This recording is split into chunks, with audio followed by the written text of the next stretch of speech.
4000-нан астам адам алдағы жарты жылда түрмеден шығады. Оларға Конституцияның 30 жылдығына орай рақымшылық жасалмақ. Тиісті заңды бүгін Сенат депутаттары мақұлдады.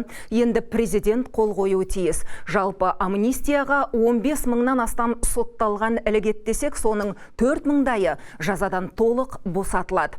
Қамауда отырғандардың 11.000-нің негізгі жаза мерзімі қысқарады. Бірінші кезекте соғыс және еңбек ардагерлері, қылмыс жасаған кезде 18 жасқа толмаған балалар осы заң күшіне енген күнге жүкті әйел, бірінші немесе екінші топтағы мүгедектер босатылады. Бұдан бөлек тізімде онша ауыр емес қылмыс жасағандар және орташа ауырлықтағы қылмыс жасап, бірақ залалын толық өтегендер бар.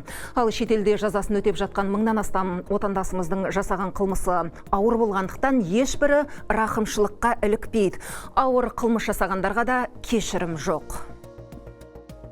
Рақымшылық шаралары сыбайлас жемқорлық, террористік, экстремистік қылмыстар кәмелетке толмағанның 14-тен 18 жасқа дейінгі кәмелетке толмағандарға қатысты осындай қылмыс жасаған жағдайларын қоспағанда, кәмелеттік жасқа толғандардың жыныстық тиіспеушілігіне қарсы қылмыстар, өмір бойы бас бостандығынан айыру тағайындалған және заңда нақты қарастырылған басқа да қылмыстар жасаған адамдарға қатысты қолданылмайды.